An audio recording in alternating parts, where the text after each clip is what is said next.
Welcome to this, our sixth in a series of 6 films, focusing on playful parenting in the pandemic. We've entitled this one, Minding the Minder, and while it's our final film, it's actually something that I think is of primary importance in us being able to hold in mind our own need for self-care in challenging times.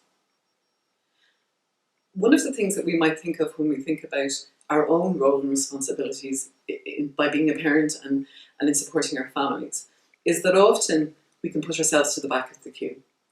And here I'm reminded of that idea and that instruction that we get when we go on a plane, where we're asked to tend to our own oxygen mask first, so that we might be able to and be in service of others following that. And I think that that can be a really good analogy of thinking about self-care in the current climate, because often our own needs can be pushed to the back.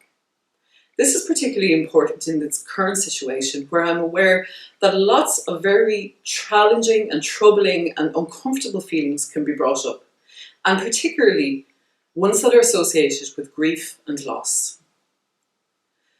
There are experiences that people are having right now that are profound in terms of their impact on not only ourselves as individuals, but on our families and on our communities.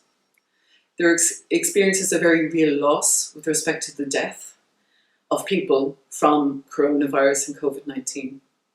And also the associated losses with that, with respect to where our traditional experiences and capacity to be able to grieve the loss of others, to wake those who have died and those that are close to us, where all of that opportunity for grief has been curtailed. And for many others, loss comes in lots of different forms, and we might think of this experience as one in which we're experiencing multiple losses. People have lost their job, they've lost their opportunity to be able to generate an income for the family. There's been the experience of the loss of extended support, children's the opportunity to be able to be schooled outside of the home, going to their childminder, to the creche, to the primary and secondary schools. There's the personal sense of loss with respect to the role and the responsibility that you might hold while parent, and the role of parent is a very important one. It's not your only identity in the world. So where jobs have been lost, the opportunity to be able to have those coffee breaks and connections with your colleagues, the ability to be able to make use of resources, and particularly self-care resources, such as the gym, being able to get your hair done, being able to pick up that nice coffee on your way, to be able to support yourself and to regulate. All of those things have been curtailed.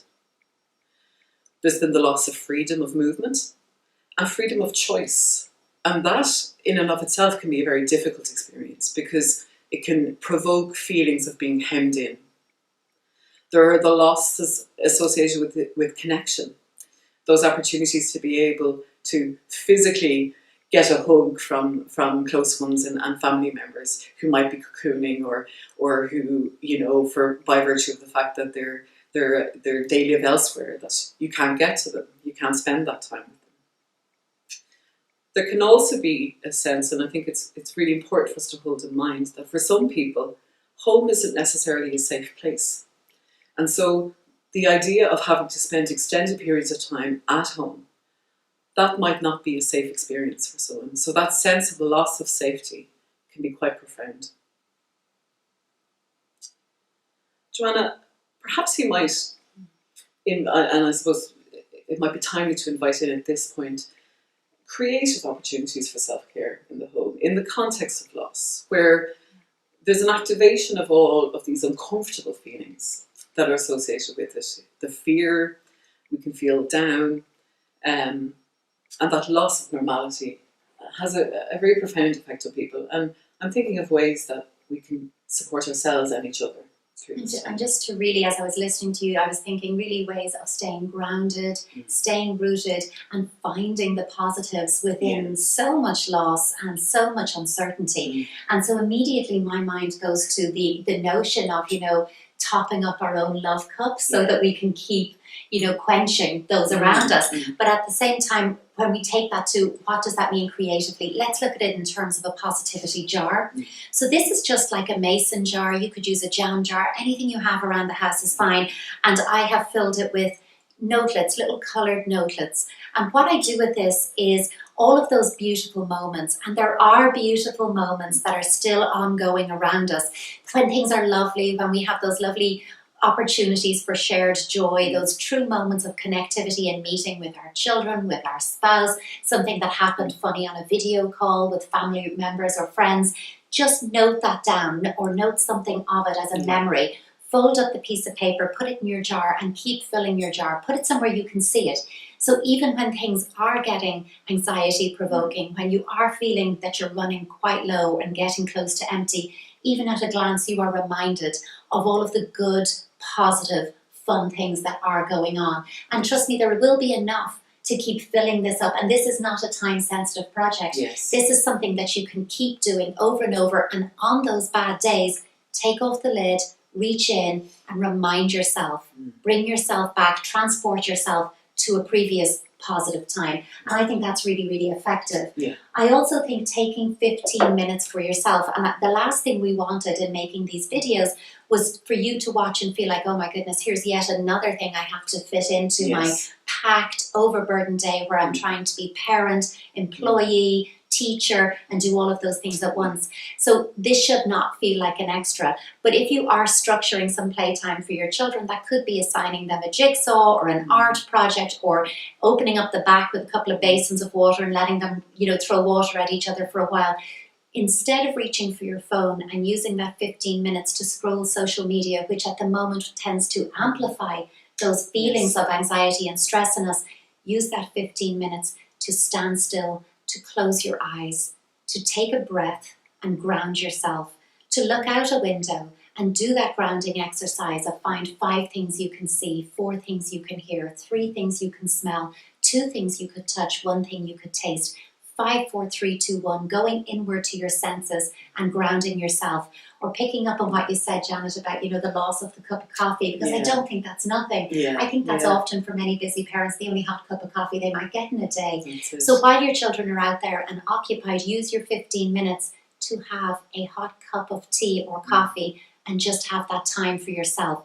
Also, using the connectivity, we've spoken about making sure our children stay connected with grandparents and relatives and friends, virtual play dates and all of that. Do some of that for yourself. Call a friend. Link in with a group of friends after your children have gone to bed. Do something that keeps you connected with a non-parent focused activity.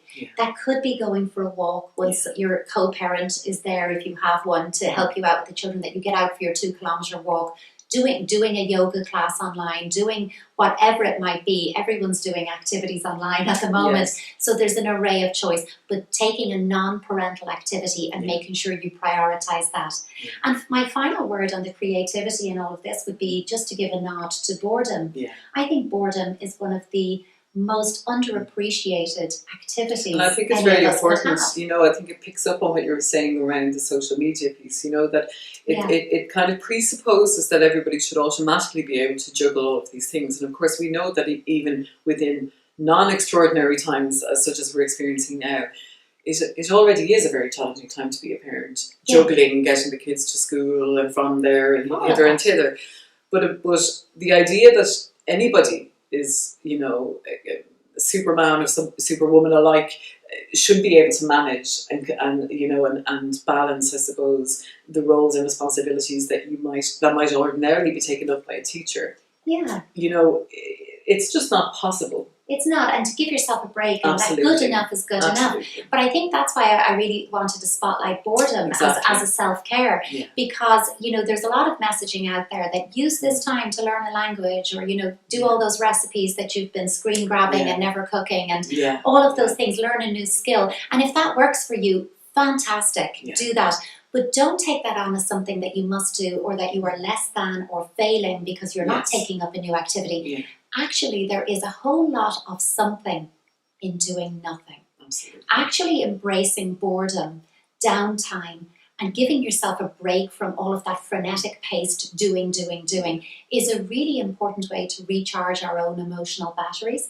And out of boredom, because I always think of boredom as that free-floating state where creativity and desire can emerge, having time to do nothing is a privilege. So if you have pockets where you go, gosh, I'm doing nothing, let's do something on the phone, No, say, oh, I have a pocket of nothing. Amazing. How brilliant. I'm going to do that. Absolutely nothing. And you'll be amazed at how powerful that is. Absolutely, because it is, again, thinking about that experience of loss. You know, we might think of the mourning and the grief associated with that as being something that there is no timetable around that it takes as long as it takes, that it's very individual and unique. And the opportunity to be able to be and to not do sometimes can be a very useful thing. So thank you so much for joining us for this series. We've really enjoyed putting it together. Absolutely. And we hope it's of value and of use. And thank you so much for joining us.